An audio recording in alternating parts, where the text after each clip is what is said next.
Hello friends, आप सभी को नमस्कार। मैं हितेश कुमार एक बार फिर से आप सभी का ज्ञानकोश यूट्यूब चैनल में स्वागत करता हूं।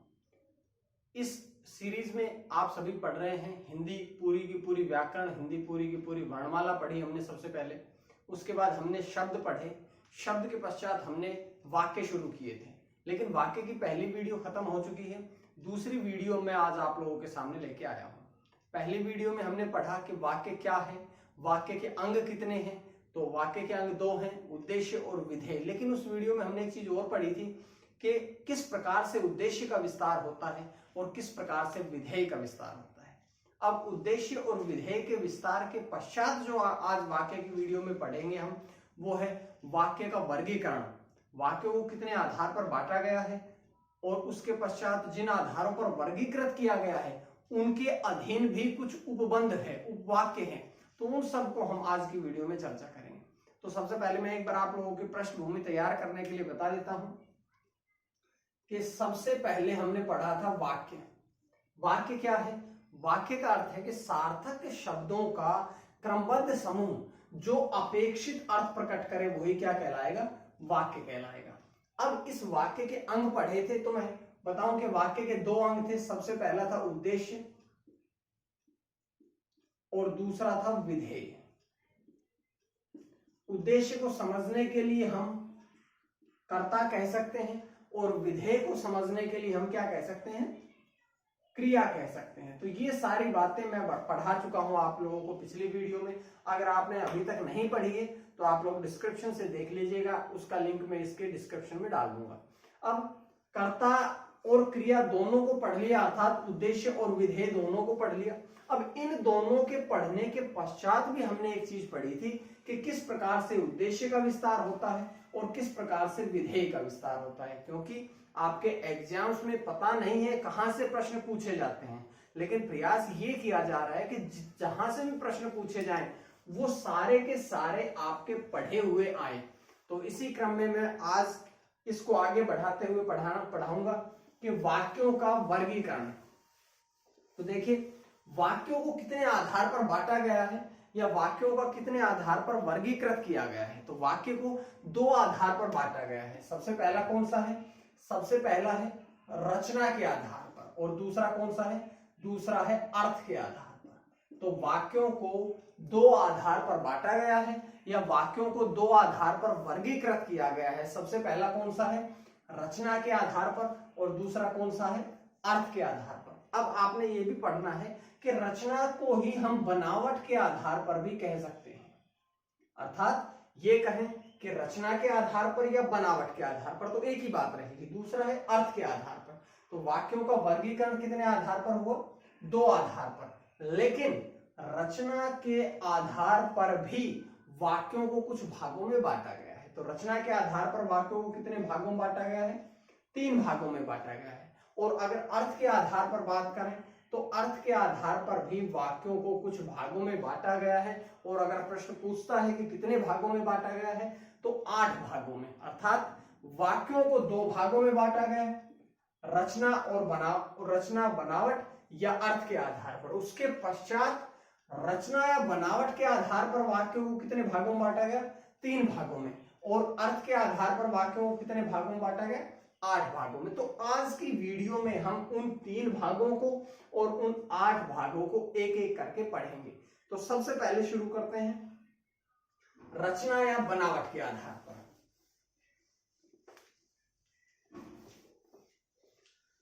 तो जैसा कि बताया गया कि रचना या बनावट के आधार पर वाक्यों को कितने भागों में बांटा गया?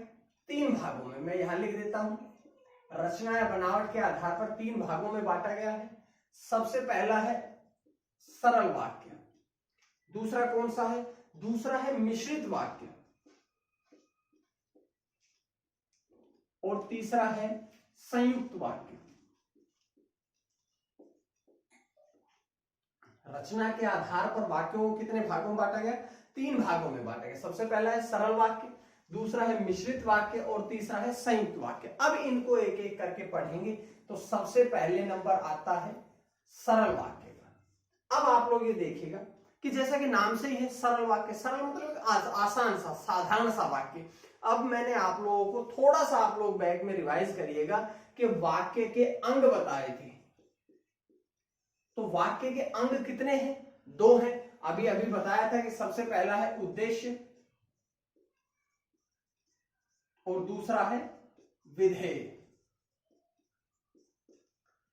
तो वाक्य के अंग है 2, उद्देश्य और विधेय। उद्देश्य को कहेंगे कर्ता और विधेय को कहेंगे क्रिया। तो आप लोगों ने यही समझना है कि जिन वाक्यों की रचना एक उद्देश्य और एक विधेय से होती है वो क्या कहलाता है? सरल वाक्य। जैसे मैं कहूं कि राम घर जाता है, तो जब उद्देश्य विधेय पढ़ाए थे वहां ये बताया था कि जो काम को करता है या काम को करने वाला है वो क्या कहलाता है? वो कहलाता है उद्देश्य। और जो उसने कार्य किया है या जो क्रिया है वो क्रिया क्या कहलाती है? वो क्रिया कहलाती है विधेय। तो इस वाक्य में एक उद्देश्य है और एक क्या है? विधेय। अब बच गया घर। घर क्या है? तो आप लोग याद करिएगा, मैंने बताया था कि जो उद्देश्य के बाद और विधेय से पहले होता है, जो उद्देश्य के बाद में और विधेय अर्थात क्रिया से पहले होता है वो क्या कहलाता है? वो सारा कहलाता है विधेय का विस्तार। तो जिन वाक्यों में एक उद्देश्य और एक विधेय हो, यहां उद्देश्य कितने हैं? सिर्फ एक उद्देश्य है, और विधेय की अगर हम बात करें तो सिर्फ एक विधेय है। तो जिन वाक्यों की रचना एक उद्देश्य और एक विधेय से होती है वो क्या कहलाते हैं? सरल वाक्य कहलाते हैं। एक आसान सी भाषा में बताया गया कि भाई जब 5-6 शब्दों के द्वारा किसी बात को कह दिया जाए तो वो क्या कहलाएगा? सरल वाक्य, जिसमें ना कोई प्रश्न बना हो, एक उद्देश्य और एक विधेय की रचना हो। विधेय का विस्तार हो सकता है और उद्देश्य का विस्तार भी हो सकता है। तो इस प्रकार से हम पढ़ते हैं सरल वाक्य को। अब सरल वाक्य के पश्चात कौन सा आता है? मिश्रित वाक्य। तो सरल वाक्य आया होगा समझ में कि जहां एक उद्देश्य एक विधेय हो वो क्या कहलाएगा? सरल वाक्य। दूसरा बात करते हैं मिश्रित वाक्य।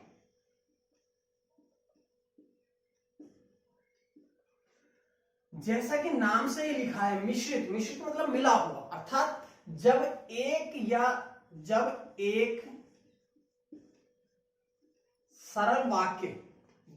एक सरल वाक्य के साथ में चाहे कोई और सरल वाक्य आए या कोई अन्य वाक्य आकर के जुड़ जाता है और जुड़ने के पश्चात दोनों मिल जाएं तो वो क्या कहलाएगा? मिश्रित वाक्य कहलाएगा। जैसे मैं कहूं कि मोहन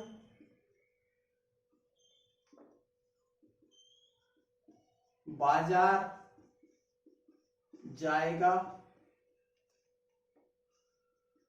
तो फल खरीद कर लाएगा। अब यहां काम को करने वाला एक अर्थात क्या हुआ? ये उद्देश्य हुआ। उद्देश्य के पश्चात जाएगा, ये भी क्या है? क्रिया है। क्या है? विधेय है। इसके साथ में ये भी क्या है? विधेय है। तो जब 2 या 2 से अधिक सरल वाक्य आपस में जुड़ जाते हैं वो क्या कहलाता है? मिश्रित वाक्य कहलाता है। लेकिन मिश्रित वाक्य में पढ़िएगा, एक चीज आपको पढ़नी पड़ेगी कि जैसे हमने कहा कि एक सरल वाक्य मोहन बाजार जाएगा, पहला सरल वाक्य। दूसरा हम कहें कि फल खरीद कर लाएगा, 2 वाक्य जुड़े। लेकिन दोनों वाक्य किस शब्द से जुड़े हैं? ये जुड़े हैं तो शब्द से। यहां आपने एक पढ़ना पड़ेगा कि क्या एक वाक्य और एक वाक्य ये, क्या इन दोनों में कोई एक वाक्य दूसरे के अधीन है, या एक वाक्य का अर्थ प्रकट करने के लिए उसे क्या दूसरे की सहायता लेनी पड़ेगी, या अगर एक कार्य नहीं हो तो क्या दूसरा कार्य पूर्ण हो पाएगा? जैसे हम कहें कि मोहन बाजार जाएगा तो फल खरीद कर लाएगा। अगर ये कार्य ना हो, मोहन बाजार जाएगा ये कार्य ना हो, तो क्या ये फल खरीदने का कार्य हो पाएगा? नहीं हो पाएगा। अर्थात जब एक सरल वाक्य दूसरे वाक्य के अधीन होता है, दूसरे वाक्य के आश्रित होता है, तो वही क्या कहलाता है? मिश्रित वाक्य कहलाता है। और एक वाक्य दूसरे के अधीन होने के कारण, आश्रित होने के कारण ही मिश्रित वाक्य को एक नाम और दिया गया है, जो क्या है? आश्रित वाक्य। आश्रित वाक्य के साथ साथ में मिश्रित वाक्य को एक और नाम दिया गया है, जिसका नाम है जटिल वाक्य। तो आप लोगों ने यह पढ़ना है कि जब एक उद्देश्य एक विधेय हो तो सरल वाक्य, लेकिन जब दो या दो से अधिक सरल वाक्य जुड़ते हैं, किससे? तो शब्द से, जब, तब, इन सब शब्दों से जुड़ते हैं, तो वो क्या कहलाता है? मिश्रित वाक्य कहलाता है। समझ में आई बात? अब तीसरा पढ़ते हैं हम।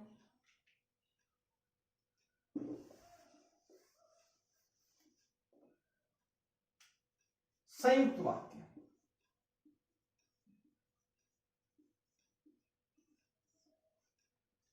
संयुक्त वाक्य का क्या अर्थ है? संयुक्त वाक्य का अर्थ है कि जब दो या दो से अधिक वाक्य या सरल वाक्य योजक शब्दों से जुड़ते हैं, जब दो या दो से अधिक सरल वाक्य योजक शब्दों के द्वारा जुड़ते हैं, तो वो क्या कहलाता है? संयुक्त वाक्य। अब योजक शब्दों में कौन कौन से शब्द हैं? तो यहां लिखता हूं, और, अथवा, या, एवं, किंतु, परंतु, लेकिन, यदि नहीं, इन सब शब्दों से, ये सारे शब्द क्या कहलाते हैं? योजक शब्द कहलाते हैं। कि जब दो शब्द, दो वाक्य शब्द नहीं, जब दो वाक्य आपस में योजक शब्दों के द्वारा जुड़ते हैं, तो वो क्या कहलाता है? संयुक्त वाक्य कहलाता है। जैसे वह घर गया और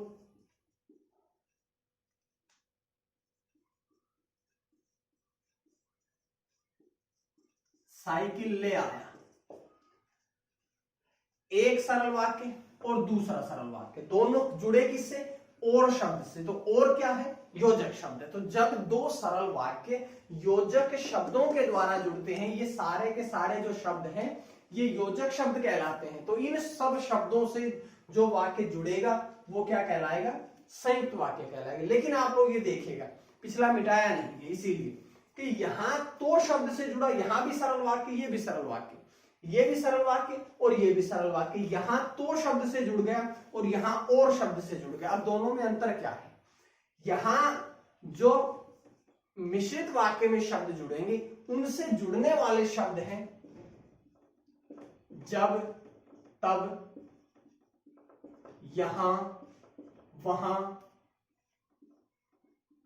जैसा, वैसा, कि, तो, इस प्रकार के शब्द, किंतु, परंतु, तो आते हैं संयुक्त वाक्य में। लेकिन जब इन सब शब्दों से जुड़ता है तो वो क्या कहलाएगा? मिश्रित वाक्य या आश्रित वाक्य। लेकिन जब इन शब्दों से जुड़ेगा तो वो क्या कहलाएगा? संयुक्त वाक्य। आप लोग याद रखने के लिए सिर्फ ऐसा कर सकते हैं कि इस प्रकार के शब्दों को याद कर लीजिएगा, जो शब्द जहां आपको दिखाई दे वो आप वहां पर उसको लिख सकते हैं। तो इतना सा समझ में आया होगा, आसान सा है कि रचना या बनावट के आधार पर वाक्यों को कितने भागों में बांटा गया? 3 भागों में बांटा गया। सबसे पहला था सरल वाक्य। सरल का मतलब है जिन वाक्यों में एक उद्देश्य एक विधेय हो, सरल वाक्य। जब एक वाक्य दूसरे के अधीन हो, कि एक कार्य नहीं हुआ तो दूसरा कार्य भी नहीं हो पाएगा। एक कार्य का होना जब दूसरे वाक्य के अधीन हो, आश्रित हो, तो वो क्या कहलाएगा?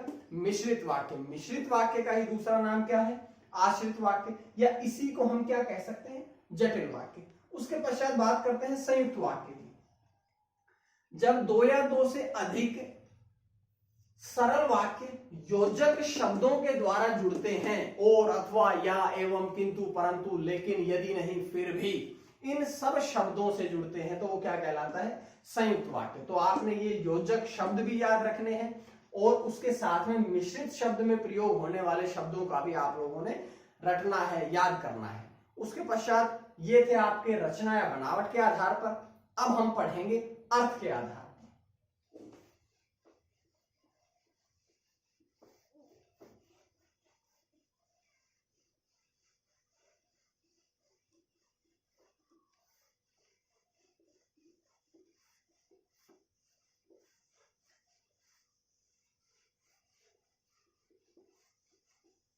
अब अगर हम बात करें अर्थ के आधार पर, तो अर्थ के आधार पर भी शब्दों वाक्यों को कितने भागों में बांटा गया, अभी अभी बताया था कि रचना या बनावट के आधार पर तो 3 प्रकार से बांट दिया गया, 3 भागों में बांट दिया गया, 3 आधार पर वर्गीकृत कर दिया गया। लेकिन अगर हम बात करें अर्थ के आधार पर, तो अर्थ के आधार पर वाक्यों को कितने भागों में बांटा गया है, 8 भागों में। सबसे पहला कौन सा आता है,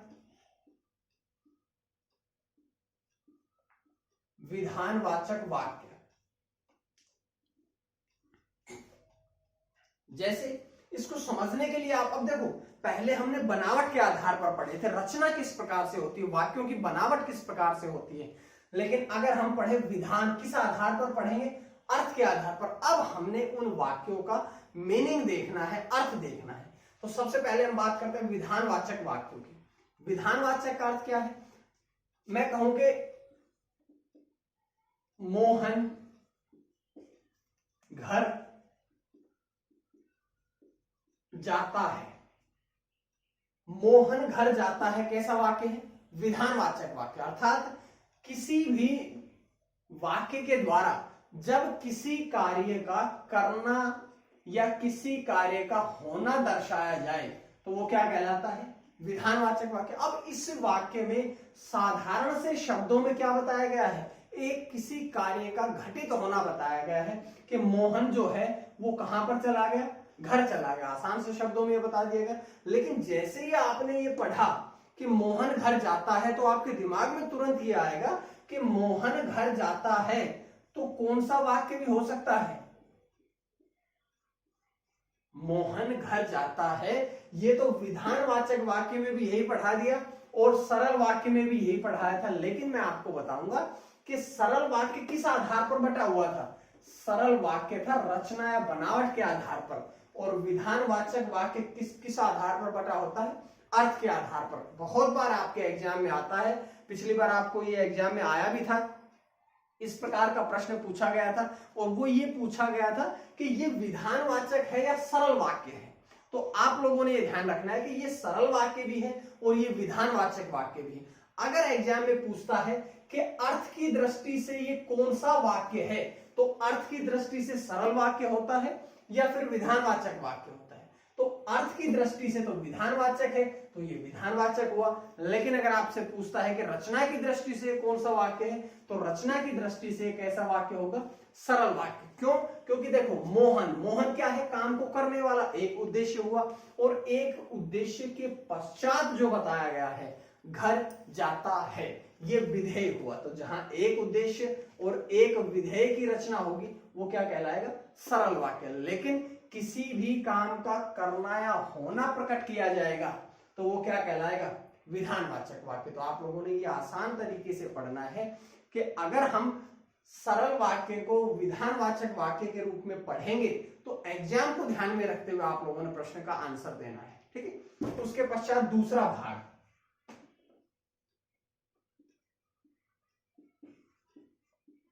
नकारात्मक वाक्य कह सकते हैं, या इसी को हम कह सकते हैं निषेधवाचक वाक्य।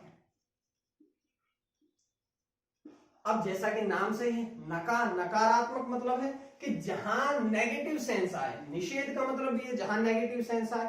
तो क्या हम ये कह दे कि मोहन घर नहीं जाता है, अर्थात जिन वाक्यों के द्वारा किसी भी कार्य के नहीं होने का बोध कराया जाए, जिन वाक्यों के द्वारा किसी भी कार्य का, किसी भी घटना के नहीं होने का बोध कराया जाता है, वही क्या कहलाता है, नकारात्मक वाक्य या निषेधवाचक वाक्य। आसान सी बात है। लेकिन मैं आप लोगों से पूछता हूं कि तुम इस कार्य को मत करो, क्या यह भी नकारात्मक वाक्य या निषेधवाचक वाक्य में आएगा?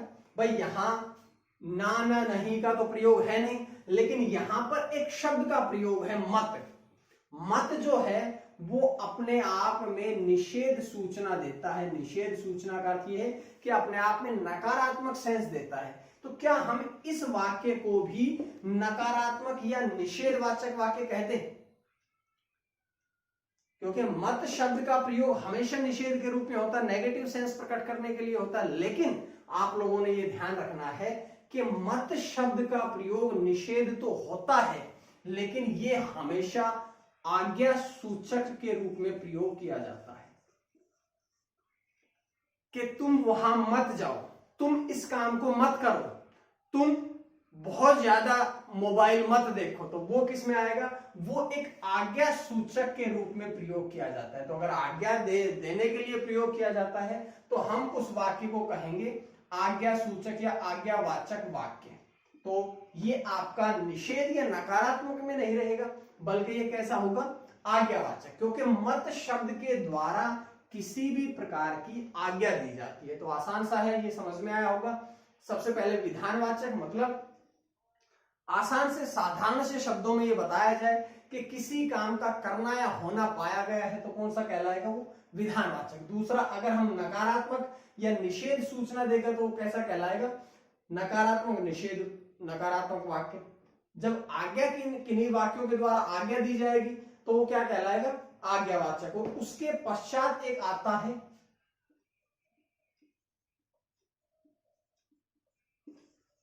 इच्छावाचक वाक्य। ये अर्थ के आधार पर जितने भी वाक्य बताए गए हैं, अर्थ के आधार पर जैसे ही वाक्य का नाम लिखा जाएगा तुरंत आप लोग समझ जाओगे कि इस वाक्य का अर्थ क्या है। भाई इच्छा लिखा हुआ है, इच्छावाचक, अर्थात जिन शब्दों के, जिन वाक्यों के द्वारा किसी भी प्रकार की इच्छा प्रकट की जाए कि मैं आज फिल्म देखने जाऊंगा, इच्छा प्रकट की। मैं आज शाम को खेलने जाऊंगा, इच्छा प्रकट की। जहां इच्छा प्रकट की जाती है वो कौन सा वाक्य कहलाता है? इच्छावाचक वाक्य। लेकिन यहां से आप लोगों ने एक चीज और पढ़नी पड़ेगी। अगर आपसे कहा जाए कि बहुत बार आप लोग बुजुर्गों को नमस्कार करते हैं तो आपसे कहते हैं कि आपकी उम्र लंबी हो, तो वो भी तो आशीर्वाद के रूप में तो दिया गया है। तो जहां आशीर्वाद, इच्छा के साथ साथ में जहां आशीर्वाद दिया जाता है वो भी किसके अंतर्गत आता है? इच्छावाचक के अंतर्गत आता है। आशीर्वाद के साथ साथ जहां शुभ संकेत या शुभ मंगल कामनाएं दी जाती है, बहुत बार हम कहते हैं कि आपको जन्मदिन की ढेर सारी शुभकामनाएं, जहां शुभ संकेत दिए गए वो भी किसमें आएगा? इच्छावाचक में आएगा। बहुत बार एग्जाम देने से पहले हम जाते हैं एग्जाम देने के लिए तो कहते हैं कि आपका एग्जाम बहुत अच्छा हो, मैं उम्मीद करता हूं, या आप सभी से कहा जाए कि मैं उम्मीद करता हूं आप सभी के बाद सिलेक्शन हो जाए। वो किसमें रहेगा? वो हमारी इच्छा है, आशीर्वाद है, शुभ संकेत है, मंगल कामनाएं,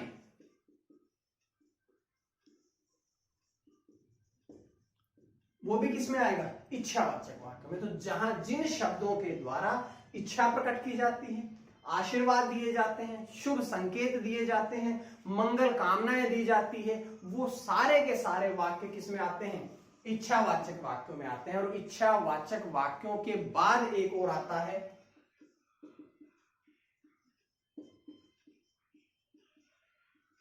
संकेतवाचक। अब संकेतवाचक का अर्थ क्या है? भाई यहां हमने इच्छा प्रकट की कि आप सभी का सिलेक्शन हो जाए, इच्छा प्रकट की, आप सभी पास हो जाएं, इच्छा प्रकट की, आपकी यात्रा मंगलमय हो, इच्छा प्रकट की, बारिश होने वाली है, इच्छा प्रकट की। लेकिन उस इच्छा से पहले अगर कोई संकेत कर दिया जाए, जैसे कहा कि आप पास हो जाएं, आपका सिलेक्शन हो जाए, लेकिन मैं कहूं कि अगर पढ़ोगे तो पास हो जाओगे, यहां पास होना क्या है? इच्छा है, तो वो कौन से में आएगा? इच्छावाचक। लेकिन इस इच्छा से पहले क्या कंडीशन रख दी? किस ओर संकेत कर दिया? पढ़ने के लिए संकेत कर दिया। तो जिन वाक्यों के द्वारा किसी एक ओर संकेत प्रकट किया जाता है वो किस में आता है? संकेतवाचक। अभी अभी कहा था कि आज बारिश होगी या फसल अच्छी होगी। फसल अच्छी होगी ये हमारी इच्छा है, लेकिन उससे पहले हम कहें कि यदि बारिश आई तो फसल अच्छी होगी। तो जब एक और संकेत कर दिया जाता है तो वो कौन सा कहलाता है? संकेतवाचक। तो ये 5 थे, ये बताए। इसके बाद 3 और बताता हूं।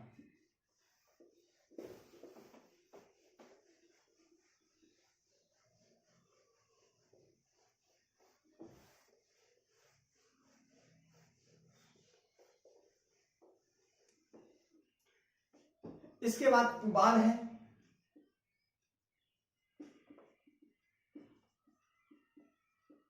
विस्मयवाचक। तो विस्मयवाचक वाक्य का अर्थ क्या है? विस्मयवाचक का अर्थ यह है कि जिन वाक्यों के द्वारा हर्ष, खुशी, उल्लास, दुख, शोक, आश्चर्य ये सब प्रकट किए जाते हैं, वो सारे के सारे क्या कहलाते हैं? वो सारे के सारे वाक्य क्या कहलाते हैं? विस्मयवाचक वाक्य कहलाते हैं। अरे वाह, आज तो बारिश हो गई, अरे वाह, वो क्या है? आश्चर्य प्रकट किया, खुशी प्रकट की, हर्ष प्रकट किया, उल्लास प्रकट किया। तो जिन वाक्यों के द्वारा हर्ष, खुशी, उल्लास, सुख, दुख, शोक आदि प्रकट किए जाते हैं वो क्या कहलाता है? विस्मयवाचक। और विस्मयवाचक वाक्यों की एक पहचान है कि इसमें कौन सा शब्द लगा, कौन सा विराम चिन्ह लगा मिलेगा, तो इसमें विस्मयवाचक चिन्ह लगा मिलेगा, इसे कहते हैं विस्मयवाचक चिन्ह। तो जिन वाक्यों में विस्मयवाचक चिन्ह लगा मिलेगा वो कौन सा कहलाएगा? विस्मयवाचक वाक्य। तो ये समझ में आएगा 6 नंबर। उसके बाद बात करते हैं 7 नंबर की। तो 7 नंबर कौन सा है? प्रश्नवाचक। प्रश्नवाचक का अर्थ क्या है? आसान सी बात है कि शब्द में ही लगा है प्रश्न, कि जिन शब्दों के, जिन वाक्यों के द्वारा क्या पूछा जाता है? किसी भी प्रकार का कोई प्रश्न पूछा जाए, आप लोग कैसे हैं, क्या कर रहे हैं, क्या कहां जा रहे हैं, वो सारे के सारे वाक्य कैसे कहलाएंगे? प्रश्नवाचक वाक्य कहलाएंगे। जिस प्रकार से विस्मयवाचक वाक्यों में विस्मय आदि बोधक या विस्मयवाचक चिन्ह लगा होता है, उसी प्रकार से प्रश्नवाचक वाक्यों में क्या लगा मिलता है? प्रश्नवाचक वाक्यों में सदैव प्रश्नवाचक चिन्ह लगा मिलता है। तो ये आप लोगों का 7वां था। इसके बाद अंतिम 8वां बचता है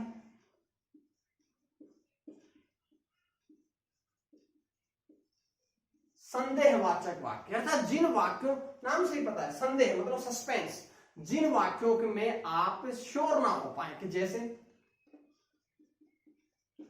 शायद, हो सकता है, लगता है, होगा, हो सकता है, इस प्रकार के शब्दों का जहां वाक्यों में प्रयोग हो कि शायद आज बारिश हो जाए। शायद का मतलब क्या है? कि आप श्योर नहीं है, आप संदेह में हैं, और जहां भी संदेह में रहेंगे वो कौन सा वाक्य कहलाएगा? संदेहवाचक। हो सकता है कि आज वो मुझसे मिलने आए, तो हो सकता है, श्योर नहीं है। तो जब तक श्योर नहीं होंगे तब तक वो कौन सा वाक्य कहलाएगा? संदेहवाचक। लगता है आज तो जोरों की बारिश होगी, अर्थात कि जब तक आप श्योर नहीं होंगे उन वाक्यों में, जब तक वो वाक्य कैसा कहलाएगा? संदेहवाचक वाक्य कहलाएगा। तो ये आसान सा तरीका था, बहुत ही कम समय में आज मैंने आप लोगों को वाक्य पूरे किए हैं। वाक्यों के 2 प्रकार से वाक्यों को वर्गीकृत किया गया है। सबसे पहले रचना या बनावट के आधार पर 3 भागों में बांटा गया, सरल वाक्य, उसके पश्चात था मिश्रित वाक्य जिनको हम आश्रित वाक्य भी कह सकते हैं, जटिल वाक्य भी कह सकते हैं, और तीसरा था संयुक्त वाक्य। उसके पश्चात हमने पढ़ा कि अर्थ के आधार पर वाक्यों को कितने भागों में बांटा गया? 8 भागों में बांटा गया। वो 8 के 8 मैंने आपको समझाए हैं। तो ये यहाँ वाक्य का टॉपिक पूरा होता है। इसके बाद जो हमारी वीडियो रहेगी वो संज्ञा, फिर सर्वनाम, विशेषण, कारक, संधि, सर्वनाम, संधि, समास, इस प्रकार से चलते हुए क्रम से हम चलेंगे। तो आज की वीडियो में इतना ही। अगर आप लोगों को पसंद आया वीडियो तो आप लोग चैनल को शेयर करें, सब्सक्राइब करें और हमारे साथ जुड़े रहें। करंट अफेयर के साथ साथ अब आप लोगों की हिंदी, संस्कृत की क्लासेस भी होने लगी हैं, जीएस की क्लासेस होने लगी हैं। तो आप सभी का बहुत बहुत धन्यवाद। मां सरस्वती की कृपा आप सभी पर बनी रहे। धन्यवाद।